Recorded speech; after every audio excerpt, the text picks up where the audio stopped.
우리가 주기도문 이야기 제 5번째 용서하소서라는 그런 제목과 함께 우리 주기도문에 대해서 조금 더 알아가려고 합니다. 우리가 지난번에는 일용할 양식에 대해서 들었습니다. 우리에게 일용할 양식을 주시옵소서라고 말씀을 들었는데, 이 양식을 구하는, 또 그 양식 중에서 일용할 양식을 구한다는 것은 내가 하나님과 함께 할 때에, 또 하나님께서 내게 일용할 양식을 주시는 주관자인 것을 깨달을 때에 우리가 비로소 그 안에서 행복을 찾고, 또 세상의 기준이 아니라 하나님의 기준된 삶을 살아갈 수 있다라는 것을 우리가 깨닫게 됐습니다. 우리의 육신의 만족이 하나님으로부터 온다는 것을 인정했을 때 우리가 진정으로 이 시대에 살아가면서 행복을 누리기가 정말 힘든데, 그때의 행복을 누릴 수 있다라고 우리가 말씀을 드렸습니다. 그런데 이것이 행복을 다 누리는 방법이냐라고 물어봤을 때에 이것 또한 부족합니다. 육신의 배부름, 또 육신의 안위 때문에 행복이 온다라는 것은 사실 완전하지 않기 때문이죠. 사실 우리가 사는 한국 땅, 여기서 정말 배고파가지고 너무나 힘들어가지고 끔찍한 일을 일으키는 것들은 좀 드뭅니다. 사실 끔찍한 일을 일으키는 것은 사소한 일에서 비롯되는 경우가 더 많다라고 이야기하죠. 근데 배가 부른데도 사람들은 더 큰 쾌락을 향하여서 나아가고, 또 자기 마음대로 삶을 살아가려고 합니다. 내가 좀 충족해 있는데도 불구하고요. 배부름은 우리 삶의 행복을 완전하게 이룰 수 없다는 것을 다시 한번 말씀드리면서, 우리의 육신과 함께 영원히 행복해야 되는데, 이 영원히 행복하려면 우리의 존재가 두려움이나 또 뭔가 쫓기는 것에 의하여서 벌벌 떨고 있으면 우리의 영혼이 행복할까요? 아니라고 말할 수 있죠. 그거는 행복하다라고 표현할 수가 없습니다. 그래서 이 영혼이 행복하려면 어떻게 해야 될까? 이 영혼의 행복을 위하여서 예수님께서 두 번째의 이제 기도 제목을 주시는 겁니다. 바로 날마다 우리의 죄를 용서받는 겁니다. 우리가 아무리 거룩하게 살아보려고 해도, 또 아무리 경건하다 하는 성도라고 하더라도 사실 죄를 짓지 않고는 살아갈 수 없습니다. 그런데 성도가 죄를 짓고 내가 죄인인 것을 깨닫게 되면 불안이 시작되는 겁니다. 하나님이 나한테 어떠한 것을 하실까? 하나님이 내 죄를 통하여서 혹시나 벌을 주시지 않을까? 이런 불안감이 생기죠. 그래서 일용할 양식을 위한 기도와 우리 죄를 위한 일용할 용서를 위한 기도는 함께 우리에게 같이 이루어져서 날마다 구하고 날마다 받고 날마다 행해야 되는 필수적인 기도라는 겁니다.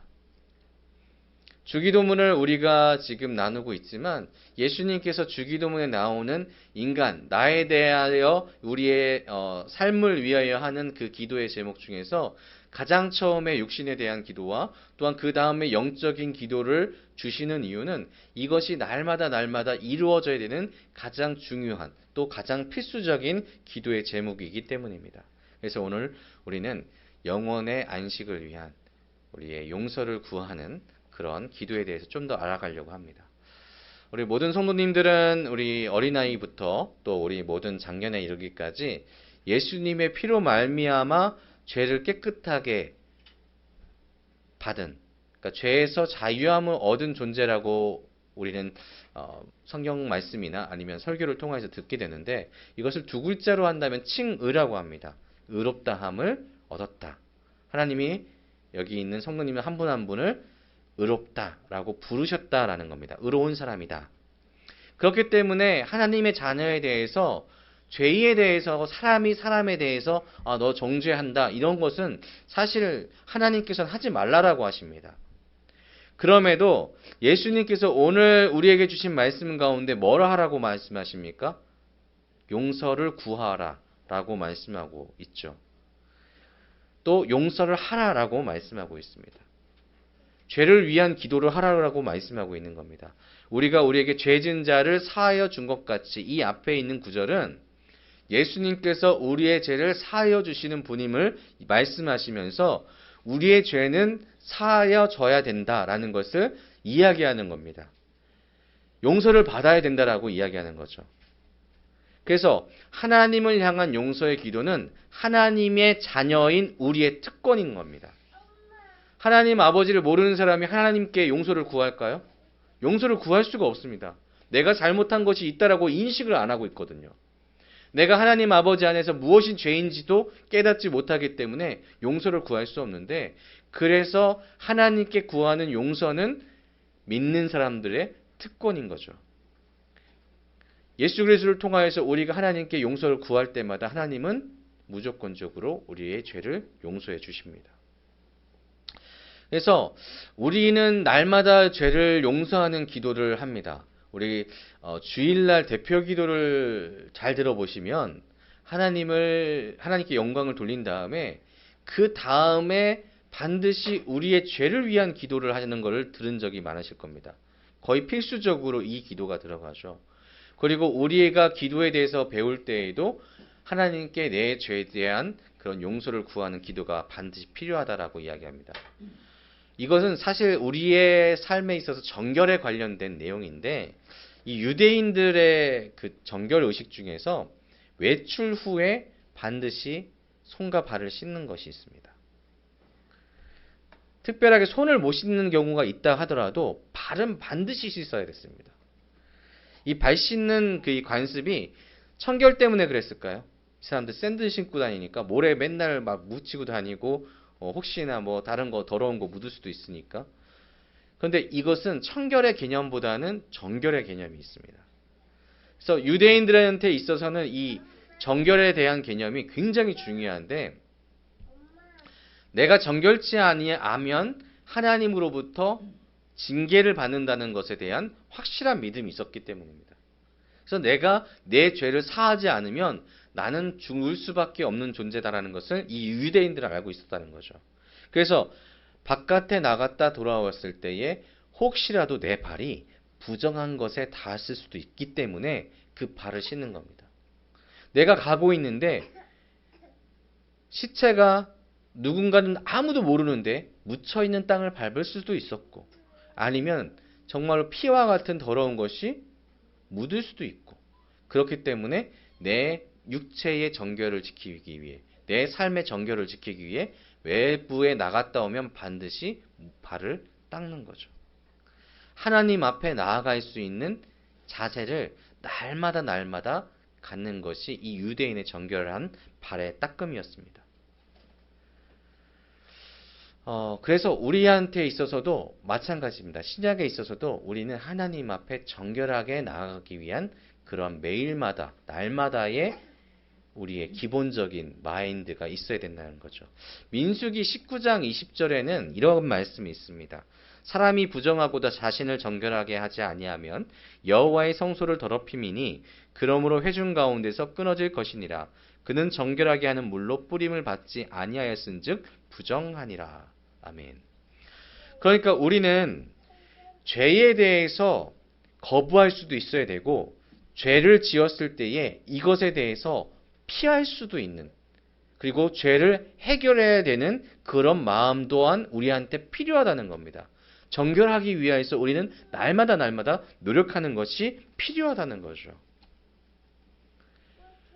우리가 오늘 지금 이 자리에 나온 모든 성도님들 한번 곰곰이 생각해 봤을 때에, 나는 오늘 단 하나의 죄도, 하나님 앞에서의 죄도 짓지 않고 오늘을 살았다 라고 생각하신다면 그런 분이 있을까요? 생각해 봤을 때 나는 오늘 하나도 죄를 짓지 않았어. 그러면 이제 어떤 분들이 이렇게 얘기합니다. 나는 거짓말도 오늘 하나도 안 했고요. 뭐 다른 사람들은 오늘 아무도 안 만났는데요. 나 아무것도 안 했는데요. 이렇게 생각하는 데가 있습니다. 그러면 그분한테 이렇게 물어봅니다. 그럼 하나님께서 말씀하신 하나님과 함께하는 시간을 보내셨습니까? 라고 물어봤을 때에 그 순간에 우리는 당연하게 말문이 막히는 거죠. 하나님과 동행하는 삶을 사셨습니까? 하나님을 기억하면서 내 삶의 행동들을 돌아보셨습니까? 라고 물어본다면 우리는 어쩌면 그것에 대한 대답을 잘 할 수가 없습니다. 내 생각과 내 뜻대로 살아가는 그 삶에 있어서의 반드시 치러지는 죄들이 있기 때문이죠. 그래서 날마다 정결을 행하게 하는 이 기도는 필요하다는 겁니다. 그런데 이 죄에 대한 용서를 구하는 오늘의 본문에서 중요한 전제가 하나가 있습니다.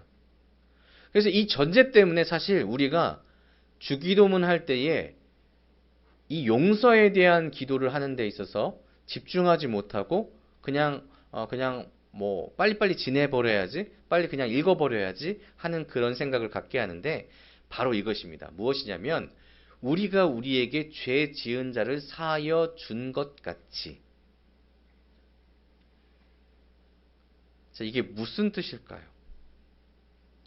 그냥 단순하게 우리 죄를 사하여 주시옵소서라고 기도하면 끝나는 건데 이 앞에 조건이 붙은 겁니다. 우리가 우리에게 죄 지은 자를 사하여 준 것 같이. 무언가가 필요한 기도가 앞에 있는 것이 바로 이 말씀이 되는 겁니다. 거기다가 이 주기도문에 관련된 그 성경 구절에서 이 내용만 14절과 15절에 거듭 설명합니다. 중복적으로. 그래서 14절과 15절을 보시면은, 자, 14절입니다. 너희가 사람의 잘못을 용서하면 너희 하늘 아버지께서도 너희 잘못을 용서하시려니와. 15절입니다. 너희가 사람의 잘못을 용서하지 아니하면 너희 아버지께서도 너희 잘못을 용서하지 아니하시리라. 아멘. 자, 이 조건이 어떤 건지 이제 확연히 들어오죠. 사람의 잘못을 용서하면 너희 하늘 아버지께서도 너희를 용서할 거야. 그런데 용서하지 않으면 하나님 아버지, 너희 아버지도 너희 잘못을 용서하시지 않을 거야. 다르게 이야기한다면은 하나님, 제가 다른 형제를 용서합니다. 하나님, 저의 죄를 용서해 주시옵소서라고 고백을 하라는 것입니다. 이 말을 반대로 이야기하면은 하나님, 제가 다른 형제를 용서하지 못할 때에는 저의 죄도 용서하지 마시옵소서라는 구절과 동일하는 뜻이 되는 거죠. 자, 이제 이 기도의 제목이 얼마나 우리에게 무거운 무게로 다가옵니까? 곰곰이 생각해 봤을 때 우리가 과연 형제의 잘못에 대해서, 누군가에 대해서 우리가 과연 정말 철저하게 용서를 하고 있을까요? 이 어려움이 이 기도가 우리에게 주는 무게가 되는 겁니다. 왠지 하나님께 원망하고 싶을 정도로 무게가 정말로 무거워졌습니다. 하나님, 그러면 우리가 하나님께 용서를 구해야 되는데 그 용서를 구해야 되는 양만큼 우리 또한 그 조건을 충족시켜야 되는 걸까요? 라고 생각하게 만들어버립니다. 그래서 좀 심각하게 생각하면 하나님은 공로를 행해야지만, 내가 무언가를 행해야지만 용서하시는 하나님인가? 이런 생각도 갖게 만들죠. 물론 성경에서 말씀하시는 복음의 아름다움을 생각했을 때에는 이거는 오해입니다. 하나님이 여러분의 죄에 뭔가 조건을 붙여가지고 이거 안 하면 너 안 해줄 거야. 이것이 아니라는 거죠. 하나님의 용서와 우리의 용서는 사실 비교할 수가 없습니다. 누구한테도, 어떤 사람들한테도 하나님의 용서, 우리의 죄를 사하시는 그 용서와 내가 누군가를 용서하는 그것은 비교할 수가 없습니다. 예수님께서 이 땅에 오실 때에 우리에게 어떤 조건이 붙은 적이 없습니다. 그냥 오셨습니다. 여러분들, 택함받은 이들을, 하나님께서 택한 이들을 돌아오게 만드시기 위하여, 자신에게로 다시 돌아오게 만드시기 위해서 그의 아들조차 무조건적으로 보내셨던 하나님이십니다.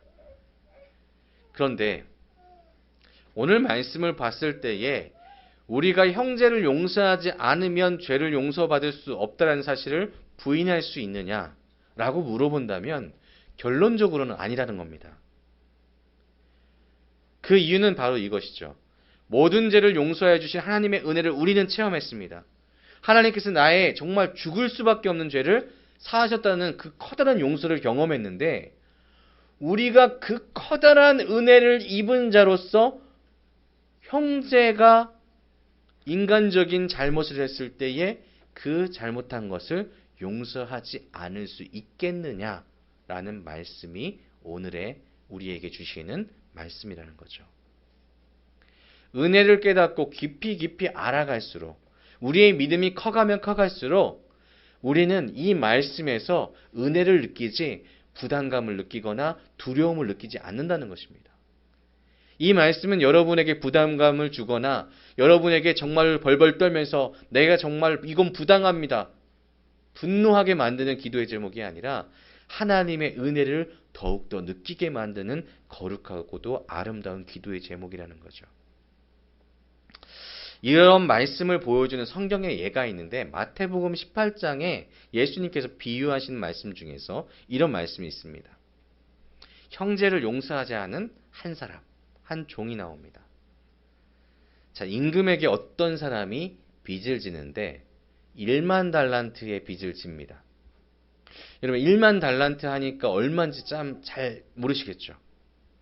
그러면은 한 달란트가 금을 얘기합니다. 금의 무게를 측정하는 건데 한 달란트가 약 6천 데나리온이라고 합니다. 자, 살짝 보여드렸습니다. 6천 데나리온인데 이 1데나리온이 이 유대인이 있었던 이 시절에 하루 품삯입니다. 그럼 이거를 일당으로, 현재의 일당으로 계산해서 1달란트를 따져보면은 2024년 기준으로 약 4억 7,328만 원입니다. 1달란트가. 그러니까 금이 이만큼 큰 거예요. 그런데 오늘 이 종이 주인에게 얼마를 빚졌다고 했을까요? 얼마였어요? 그러니까 달란트로 따지면 한 달란트였을까요? 아니죠. 1만 달란트. 자, 이제 계산해 봅시다. 얼마가 같을까요? 무려 이렇습니다. 1만 달란트는 0이 정말로 많이 붙어요. 4조 7,238억 원. 한 사람이 종인데 주인에게 4조를 빌린 겁니다. 4조 7,380만 원. 80억 원이에요. 상상도 못할 금액이죠.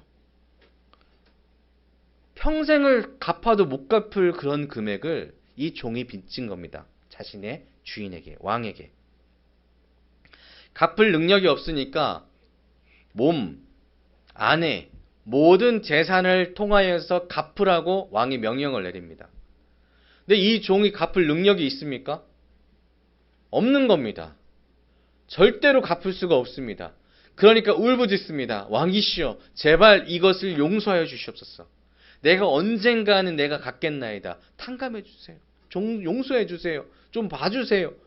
처절하게 부르짖습니다.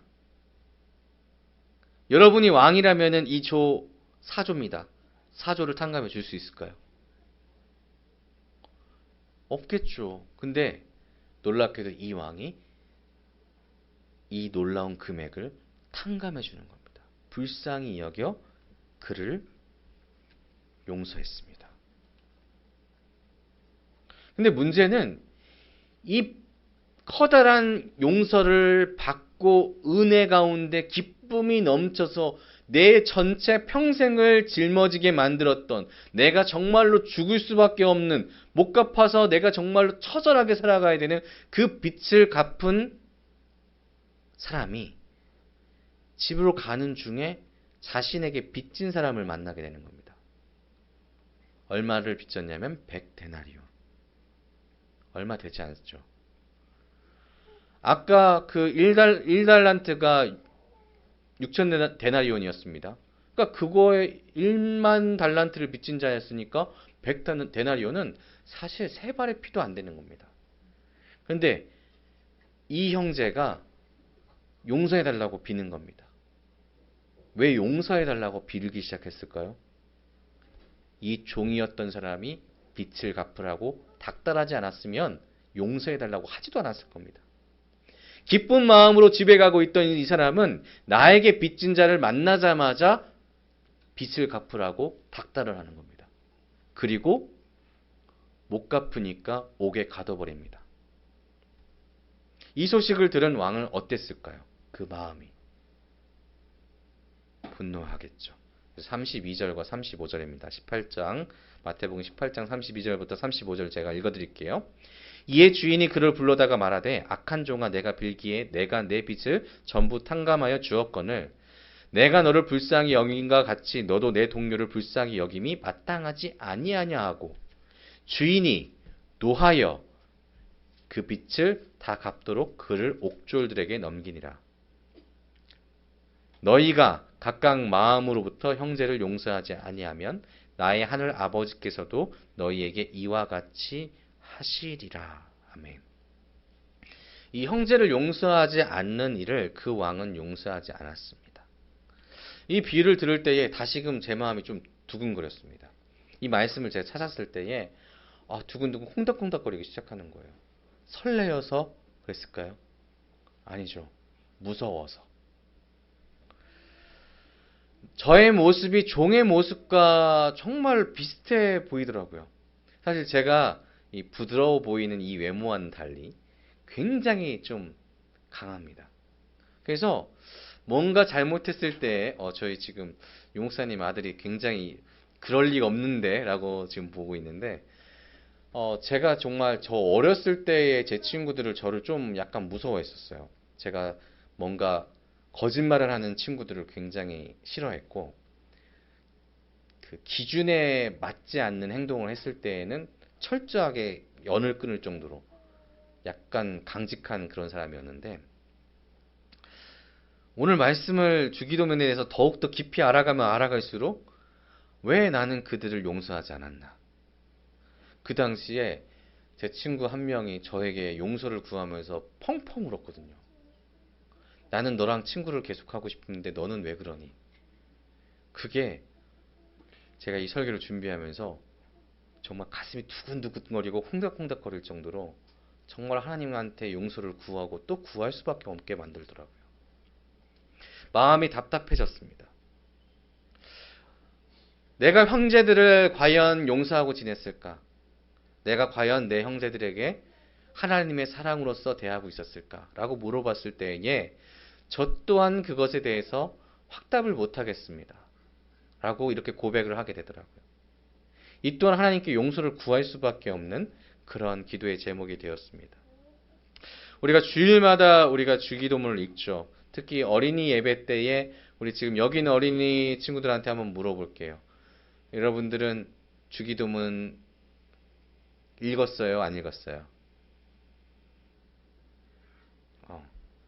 잘 집중해서 잘 안 읽었나 봐요. 그렇지만은 일단 주기도문이라는 그 순간은 있습니다. 수요 기도회 때에도 마지막은 주기도문으로 끝납니다. 그랬을 때에 우리가 과연 이 용서에 관련된 내용에서 우리가 집중하고 또 하나님께 내가 두근거리는 마음으로 또 하나님 앞에 용서를 구하는 마음으로 이 기도의 제목을 하나님한테 온전히 바쳤느냐라고 물어본다면 이거는 성도님들의 개인적인 생각으로 또 판단으로 남겨야 될 것 같습니다. 그렇지만 분명한 것은 무엇이냐면 힘들지만 해야 되는 것이 용서라고 하나님께서는 오늘 우리에게 말씀하시는 겁니다. 성도의 삶에 있어서 우리가 예수 그리스도를 믿는다라고 하는 우리의 삶에 있어서 하나님께서 우리에게 베풀어 주신 은혜는 아까 그 비유에서 나왔듯이 1만 달란트보다 더 큰 것이라고 말씀드릴 수 있다는 것입니다. 우리가 어떻게 해서든지 갚을 수 없었던 것, 우리 스스로는 전혀 해결할 수 없었던 그 빚을 하나님께서는 우리를 사랑하는 마음으로 갚아 주셨다는 겁니다. 내가 해결할게. 너 안 갚아도 돼. 내가 너를 사랑하는 마음으로 덮어줄 거야. 그 기쁨을 우리가 만약에 온전하게 누릴 수 있었다면 우리는 그 마음을 가지고 살아갔다면 우리는 마땅히 우리의 친구들에게 우리의 형제들에게 너의 잘못이 있지만 그것 또한 하나님께서 나를 사랑하신 만큼 나도 너를 사랑하는 마음으로 용서할 거야 라고 이야기할 수 있을 것 같습니다. 제가 우리 어린아이들한테 저희 집 아이들한테 싸우면은 이렇게 물어보곤 했었습니다. 오늘 말씀을 정확하게 이제 저희가 더 깊이 알기 전에 또 이런 마음이 있었어요. 저희 아들 첫째 예찬이한테 예찬아, 너 한나를 미워해서 이렇게 토라지고 얘기 안 할 거야? 끝까지 얘기 안 할 거야? 그러면은 아무 말 안 해요. 아무 말 안 합니다. 그런데 아빠는 너의 잘못한 것들 용서했어? 안 했어? 라고 물어보면 고개를 끄덕이죠. 너 저번에 잘못한 뭐뭐 있었는데 아빠가 용서했어? 안 했어? 왜 용서했을까? 사랑하니까. 용서했지. 그러면 지금 너 동생인 한나와 싸웠을 때에 그 싸운 것, 그것보다 한나가 더 잘못했어? 그러면 아니라고 얘기해요. 아빠가 너를 사랑해서 용서한 것처럼 너도 이 한 동생을 용서할 수 있어가 물어봤을 때에 아이들은요, 놀랍게도 아빠 부모님들이 사랑하는 것이 더 크다는 것을 알기 때문에 아이들은 놀랍게도 그러면 용서해 줄 수 있어 라고 이야기합니다. 왜냐하면 이 아이들은 알고 있거든요. 부모님이 나를 사랑하는 것이 지금 내가 이 아이에게 용서를 하는 것보다 더 크다는 것을 깨닫고 있는 겁니다. 그렇기 때문에 정말로 그 사랑에 대해서 순수하게 받아들이고 있는 어린아이들은 동생에게 이렇게 얘기하는 거죠. 괜찮아, 용서해 줄게 라고 얘기를 합니다. 우리는 더 큰 것을 얻었습니다. 하나님 아버지 안에서 정말로 더 큰 것을 얻었습니다. 너무나도 큰 것을 받았습니다. 그래서 우리는 우리의 형제들이 잘못한 것들이 있다면, 우리의 이웃이 잘못한 것이 있다면 그것을 용서할 수 있는 마음을 가져야 됩니다. 근데 오늘 본문에서 이 용서하다라는 뜻이 마태복음 4장 22절에 같은 단어가 나오는데 헬라어로는 아페스라고 합니다. 원형어는 아피엠이라고 하는데 보내다, 버려두다, 용서하다가 이것이 같은 단어로 해석이 되는 거예요. 그래서 마태복음 4장에 있는 내용이 무엇이냐면 야고보와 요한이 예수님을 따르는 그 순간입니다. 예수님께서 부르셨어요. 나를 따르라. 그랬더니 야고보와 요한이 어떻게 했는지 여러분 기억하십니까? 아버지와 자신이 들고 있던 그물과 자신이 취하였던 모든 것을 내려두고 버려두고 예수님을 따릅니다. 버렸다는 말이 동일한 단어입니다. 용서하다와 동일한 단어를 사용합니다. 그래서 우리가 용서한다라는 이야기를 했을 때에 우리는 용서한다라고 해놓고 나서 자꾸 그것을 꺼내요. 노래 가사처럼 꺼내 먹어요? 아니에요. 그것을 내버리는 겁니다. 내가 그 사람이 잘못한 것에 대해서 내버리는 겁니다. 다시 생각하는 것이 아니라 아예 기억에서 지워내버리는 것이 바로 용서하는 것입니다. 하나님이 우리의 원죄에 대해서 기억하실까요? 아담의 죄에 대해서 기억하실까요? 아니요. 예수님의 피로 깨끗게 되었기 때문에 우리는 그것을 더 이상 기억할 필요가 없습니다.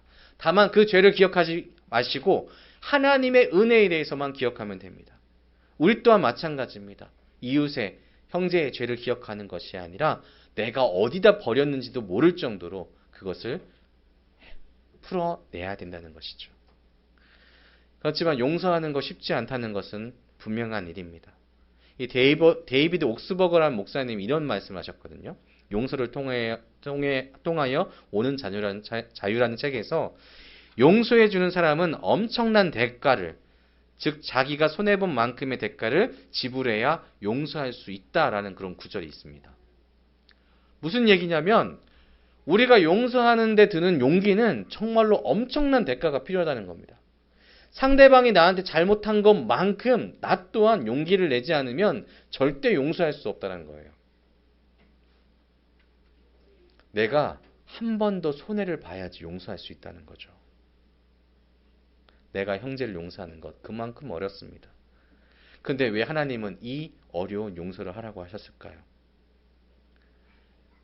하나님의 은혜를 기억하라는 첫 번째 의미도 있겠지만 두 번째 의미는 바로 여러분에게 하나님을 의지하라는 그런 메시지도 동일하게 전해지고 있는 것입니다. 왜냐하면 우리가 누군가를 용서하는 데 있어서 내 힘만으로 그것이 가능하다라고 보기가 힘들기 때문이죠. 모든 잘못에 대해서 용서할 수 있는 능력은 하나님께로부터 옵니다. 사랑하는 성도 여러분, 하나님의 은혜를 기억하는 것과 동시에 하나님께 은혜를 다시금 구하는 것이 오늘의 말씀입니다. 내 힘만으로 용서가 되지 않기에 용서의 능력을 구하시는 여러분 되시기를 주님의 이름으로 축복합니다. 간절하게 구하십시오. 내가 하나님의 은혜를 잊어버리지 않도록 구하시고요. 내가 이 형제를 용서하기 위하여 용기를 낼 수 있게 해달라고 기도해 보시고요. 또 내가 하나님께서 주시는 그 용서의 능력과 그 기억을 통하여서 더 큰 기쁨을 누리기 원한다는 간절한 마음을 가지고 기도해 보셔야 됩니다. 그랬을 때에 하나님께서는 잘했다 칭찬하실 겁니다. 그리고 그 기도에 응답하셔서 여러분에게 힘을 주시고 더 큰 은혜를 체험케 하실 것입니다. 오늘 용서의 기도를 하는 우리 모두가 되기를 소망하고요. 또 응원해 봅니다. 여러분의 삶 가운데 혹여나 오늘 이 시간에 또한 마음 가운데 내가 이 사람은 절대 용서할 수 없어 라고 생각되는 무언가가 있다면 하나님께 맡겨보십시오. 하나님께 내려보시는 훈련을 해보십시오. 그랬을 때에 그 용서하지 못함으로 인해서 내게 주는 상처보다도 하나님께서 주시는 은혜가 여러분의 모든 것을 해결해 주실 줄 믿으시길 바랍니다. 기도하겠습니다.